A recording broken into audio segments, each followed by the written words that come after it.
तो माय प्यारे dear friends, welcome to this channel. आज आपका हमारे इस चैनल के अंदर बहुत बहुत स्वागत है। तो आज अपन करने जा रहे हैं, क्या करने जा रहे हैं, फ्रिक्शन के बारे में अपन पढ़ेंगे कि unnecessary evil, friction unnecessary evil, ठीक है, इसके बारे में पढ़ेंगे। उससे पहले अगर आपने हमारे टेलीग्राम चैनल ज्वाइन नहीं किया है तो ज्वाइन कर लीजिए, डिस्क्रिप्शन के अंदर लिंक दे रखी है, ठीक है। तो उसको ज्वाइन कीजिए, जिसके अंदर आपको हमारे DPPs और बहुत कुछ सीक्वेंस के अंदर वीडियोस और भी नोट्स, सब कुछ आपको उधर अवेलेबल हो जाएंगे। जो मैं ये लिखवाता हूँ ना, जैसे स्क्रीन के ऊपर ये मैंने लिखवा रखे हैं सारे नोट्स, ये ऐसे आपको अवेलेबल हो जाएंगे, ठीक है, आपके रिवीजन के लिए।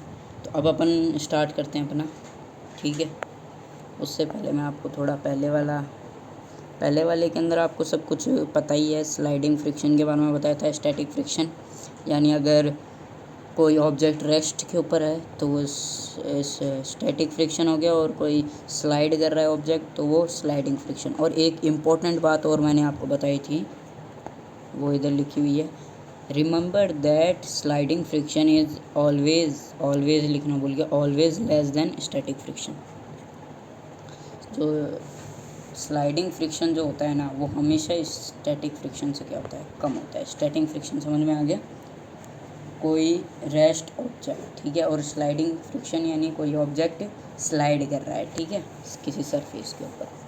अब अपन आगे बढ़ते हैं अपने, अब अपन करेंगे फ्रिक्शन अननेसेसरी एविल। अब ये क्या चीज़ है भाई, सुनने को पहली बार मिल रही है ना, पहली बार ही मिलेगी भाई। Friction unnecessary evil, friction force has many disadvantage. अब फ्रिक्शन अननेसेसरी एविल यानी फ्रिक्शन के कई सारे आपको डिसएडवांटेजेस भी मिलेंगे, डिसएडवांटेजेस, और वही एडवांटेजेस भी मिलेंगे। एडवांटेज और डिसएडवांटेज क्या होते हैं? डिसएडवांटेज यानी उसकी कमी यानी आपको क्या क्या देखने को मिलेगा, क्या क्या उसके अंदर कमियां आपको देखने को मिलेंगी, क्या क्या आपके नुकसान होंगे, वो हो गया आपके डिसएडवांटेज। एडवांटेज यानी क्या क्या उसके क्या वो हमारी मदद कर सकता है, कैसे हेल्प करता है वो हमारी। तो पहले अपन डिसएडवांटेज करेंगे, ठीक है। तो पहला डिसएडवांटेज है friction produced heat in machines. अब फ्रिक्शन जो होता है ना, फ्रिक्शन वो क्या करता है कि आपके जो मशीन्स होती हैं उनके अंदर भी क्या करवा देता है, हीट प्रोड्यूस करवा देता है, ठीक है। फ्रिक्शन फोर्स क्या होता है, फोर्स इधर किस तरफ लग रहा है आपके, ये आपके फोर्स है, फोर्स, ठीक है। आपके फोर्स के ऑपोजिट डायरेक्शन में लगने वाला फोर्स ही आपका फ्रिक्शन फोर्स होता है, ठीक है, फ्रिक्शन फोर्स।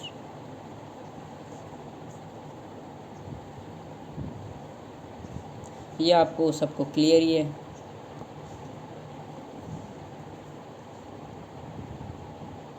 ठीक है, क्लियर भी होना चाहिए आपको, ये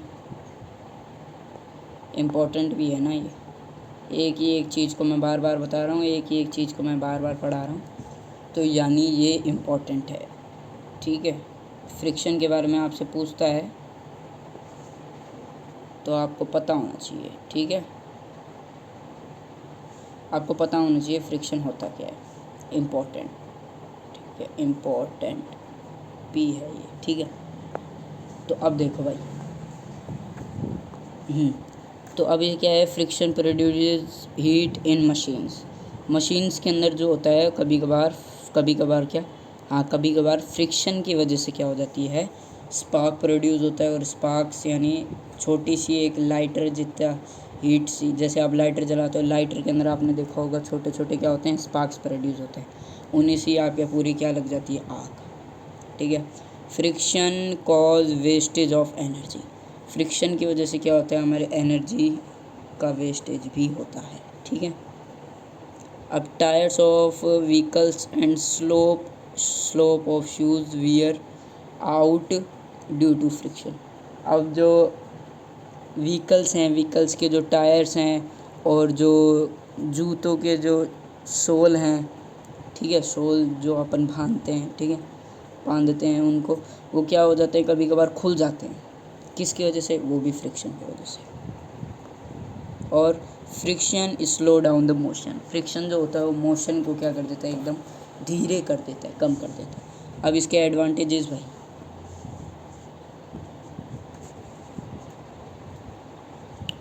ये तो अपन ने पढ़े डिसएडवांटेज, ठीक है, इतनी बात क्लियर। डिसएडवांटेज, अब अपन पढ़ेंगे एडवांटेज। क्या पढ़ेंगे अब अपन? एडवांटेज, ठीक है। पहला पॉइंट अपन ने पढ़ा, दूसरा भी पढ़ लिया, तीसरा भी पढ़ लिया, चौथा भी पढ़ लिया। अब इसका पहला पॉइंट आपको क्या कह रहा है? Friction help in motion. तो आपको जो फ्रिक्शन होता है वो आपके मोशन के अंदर बहुत ज़्यादा मदद करता है। यहाँ पर सिर्फ इतना लिखा हुआ है कि मोशन को कम करता है, लेकिन ये मोशन के अंदर आपकी हेल्प करता है। जैसे आप पेन से आपकी कॉपी के ऊपर लिख पा रहे हो, वो भी किसकी वजह से है? फ्रिक्शन की वजह से। सेकंड पॉइंट भी ये कह रहा है, we are able to write with pen, pencil, chalk, ETC। अपन जैसे बोर्ड के ऊपर आप चॉक से लिख रहे हो, तो वो किसकी वजह से? फ्रिक्शन। कॉपी के ऊपर आप पेन से या पेंसिल से लिख रहे हो, वो भी किस वजह से लिख पा रहे हो? फ्रिक्शन की वजह से, ठीक है। Match stick lights due to friction, ये भी इम्पोर्टेंट है भाई, ठीक है। ये आपको सारे डिसएडवांटेज, 4 तो आपके डिसएडवांटेज हैं और 3 आपके एडवांटेजेस हैं, तो आपको सारे एडवांटेजेस याद होने चाहिए, ठीक है। मैं एक लिख देता हूँ,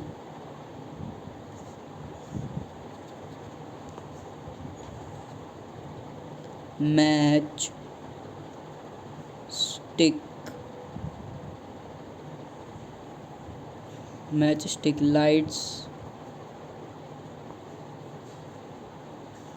लाइट्स ड्यू टू फ्रिक्शन, ठीक है, ये याद रखना।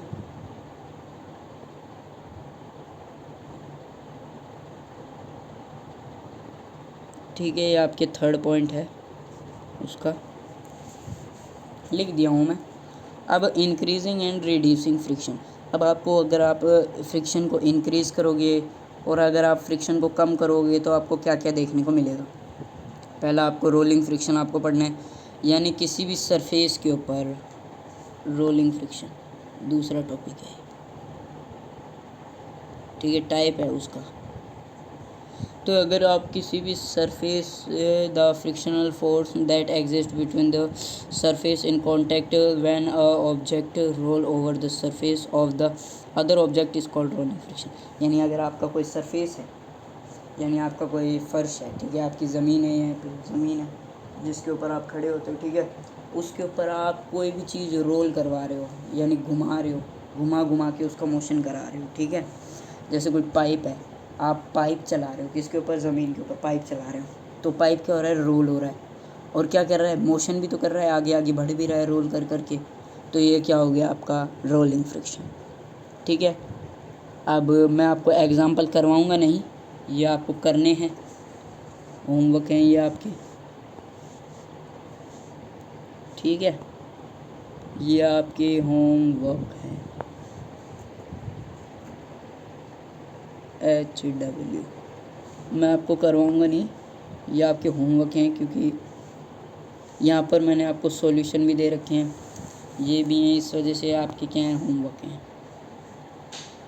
तो याद रखिएगा भाई, इनको करने की कोशिश करिएगा, ये आपकी क्या है? होमवर्क।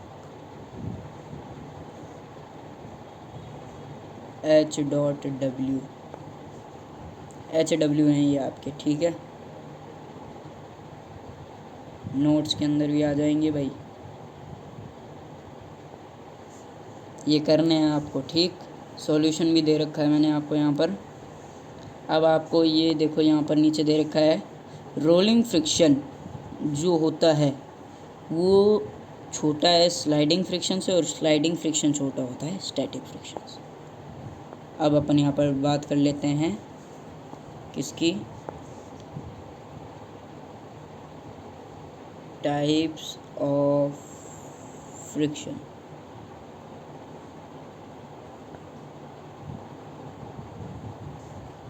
टाइप ऑफ फ्रिक्शन के अंदर आप देखोगे क्या कि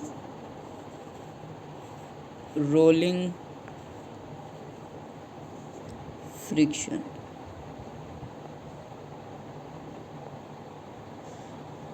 छोटा है किससे? स्लाइडिंग फ्रिक्शन से। स्लाइडिंग, और स्लाइडिंग फ्रिक्शन कौन से छोटा है? आपके स्टैटिक फ्रिक्शन से। स्टैटिक फ्रिक्शन, ठीक है, ये आपको याद रखना है। आपको पता ही है जो स्लाइडिंग फ्रिक्शन है वो किससे? स्टैटिक फ्रिक्शन से छोटा ही होता है ना, आपको पता है, पहले अपन ने पढ़ा है। तो अब आपको ये भी याद रखना है कि रोलिंग जो फ्रिक्शन होगा वो आपके स्लाइडिंग फ्रिक्शन से छोटा होगा। लास्ट में आया है तो पहले आपको स्लाइडिंग और ये स्टैटिक पता ही था, तो अब ये लास्ट में आया तो लास्ट वाला स्लाइडिंग से छोटा हो गया, ठीक है। अब अपन आज के इस क्लास के अंदर अपन ये वाला भी टॉपिक करेंगे, क्योंकि मैं 2 दिन से मेरी वीडियो नहीं बन पाई।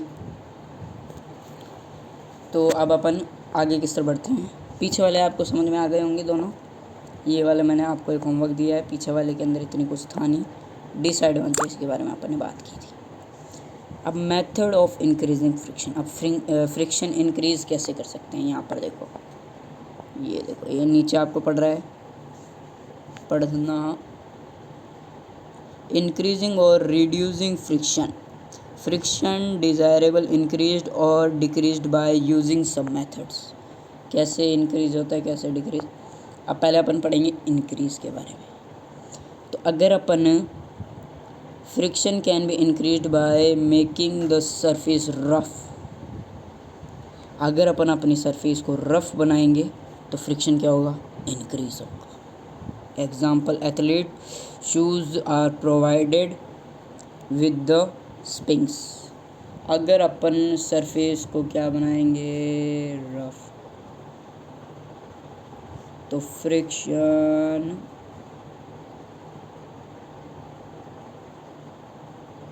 increases,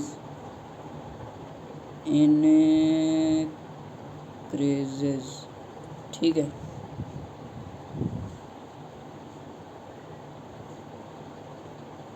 फ्रिक्शन क्या होगा? इंक्रीज होगा भाई, ठीक है। मेथड ऑफ रिड्यूसिंग, अभी आपको एग्जांपल दे रखा है एथलीट्स के अंदर। एथलीट आप देखे जाओगे तो उन्होंने क्या शूज़ पहने होते हैं, जिसके अंदर आपकी कुछ ऐसी शूज़ के अंदर आपको कुछ ऐसे देखने को मिलते हैं कि इसके अंदर जूतों खेल रहा है इसके अंदर, ठीक है। तो ये आपको ये क्या दिखने को मिलते हैं? आपको स्पाइक्स, ठीक है। तो इन स्पाइक्स की वजह से भी क्या होता है? ये आपके फ्रिक्शन होता है। तो ये आपको एग्जांपल देख लेना है, ठीक है। अब अपन आते हैं मेथड ऑफ रिड्यूसिंग। रिड्यूसिंग का मतलब हो गया, अब आपकी किसकी बात चल रही है? अब आपके एक वर्ड आएगा, यहाँ पर लिखते हैं, क्या नाम आएगा? Ball bearing, ball bearings. और आएगा ल्यूब्रिकेंट,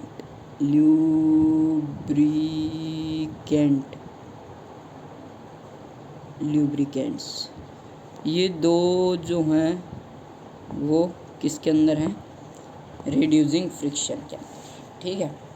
बॉल बेयरिंग, जैसे आपने स्पिनर देखा होगा, स्पिनर के अंदर आप जब उस स्पिनर का वो जिससे आप इस स्पिनर को पकड़ते हो, उसको जब आप खोल के देखोगे तो वहाँ आपको एक गोल गोल से एकदम ऐसे ऐसे ऐसे ऐसे ऐसे ऐसे ऐसे कुछ आपको मिलेंगे। तो ये क्या होती है? बॉल बेयरिंग होती है, ये फ्रिक्शन को कम करने के लिए, ठीक है। फ्रिक्शन कम होगा तभी भाई, देखो अगर फ्रिक्शन ज़्यादा होगा तो आपका क्या हो पाएगा कि आपकी स्पिनर घूम नहीं पाएगा। फ्रिक्शन ज़्यादा होगा तो कहाँ से घूम पाएगा भाई फ्रिक्शन?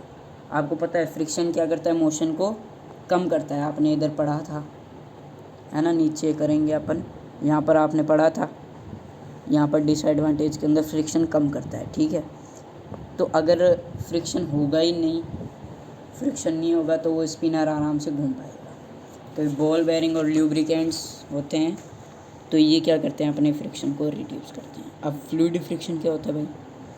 तो friction exist by air, friction exerted by air and water on the object is called fluid friction, या फिर इसको ड्रैग भी कहा जाता है।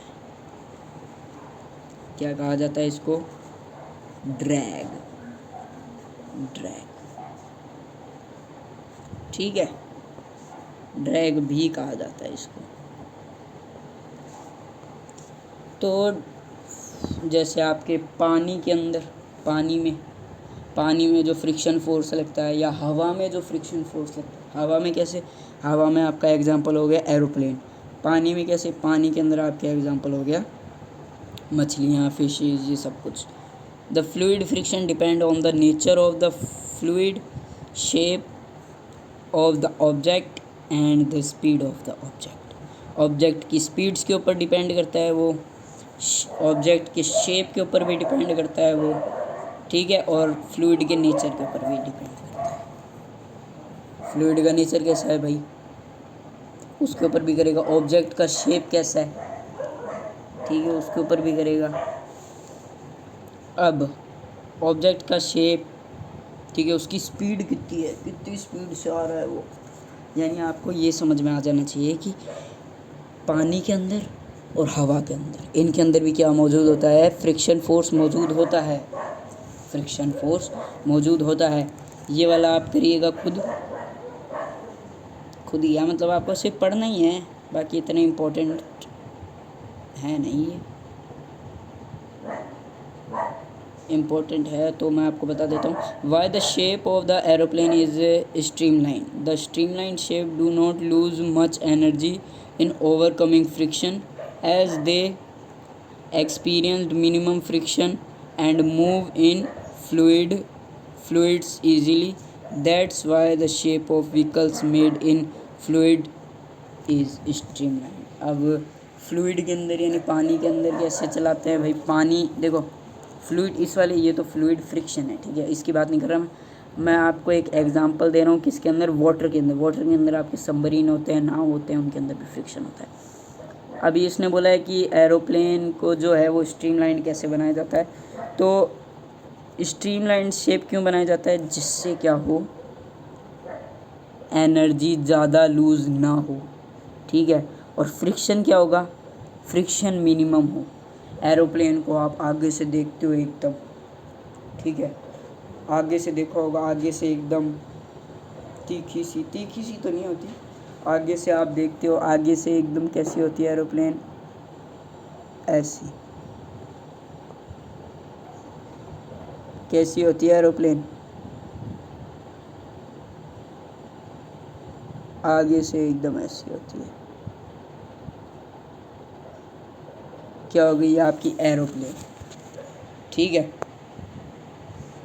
आगे से आपकी एरोप्लेन कैसी होती है? एकदम बता दिया मैंने आपको। अरे मार्कर का साइज थोड़ा छोटा हो गया, ठीक है। आगे से एरोप्लेन कैसी होती है? एकदम कैसी होती है भाई? ये ऐसे शेप के अंदर, ठीक है, एयरप्लेन,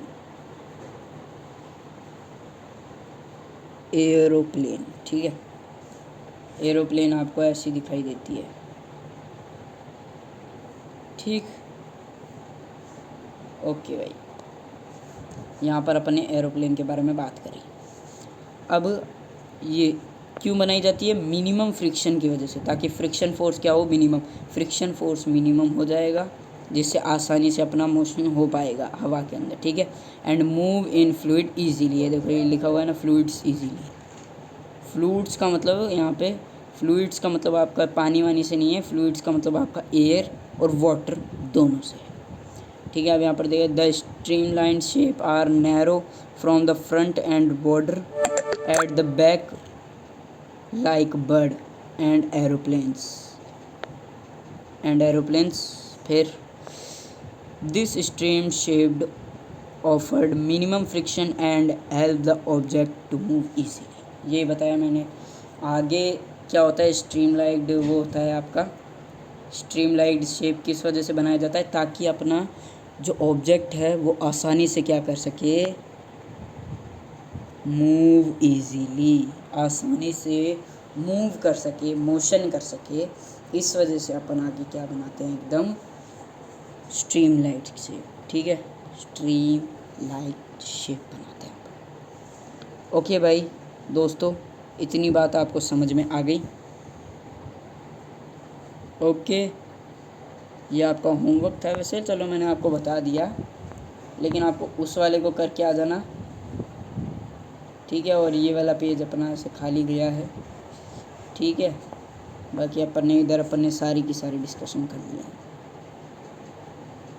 ओके, तो ये अपन आज की इतनी ही वीडियो बनी ही।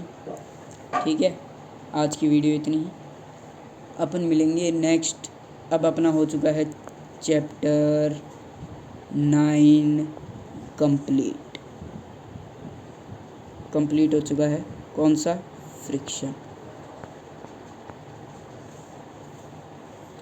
कंप्लीट। ओके, अगर आप स्कैन करना चाहते हो इस पेज को, तो यहाँ पर आपको स्कैन के लिए दे रखा है। बाकी आपके डिस्क्रिप्शन के अंदर हमने आपको लिंक दे ही रखा है, ऐसी लिंक मिल जाएगी आपको, वरना आप यहाँ से स्कैन कर सकते हो। ठीक है, मैं इसको मिटा दूँगा, लो नोट्स के अंदर भी इसको ऐसे भेज दूँगा मिटा करके एकदम, जिससे आप आसानी से देख पाओ। ठीक है, स्कैन का मैंने आपको बता दिया है, यहाँ से कर सकते हो। ठीक है, स्कैन QR कोड, इस QR कोड को स्कैन करके आप ज्वाइन कर सकते हो हमारे चैनल के अंदर। तो आज की वीडियो इतनी ही, मिलते हैं नेक्स्ट वीडियो के अंदर। तब तक के लिए टाटा और जय हिंद। टाटा और जय हिंद। ये लो, सबसे इम्पोर्टेंट चीज़ है ये आपकी, सबसे ज़्यादा इम्पोर्टेंट। ठीक है, टाटा एंड जय हिंद। जल्दी ज्वाइन करिए टेलीग्राम।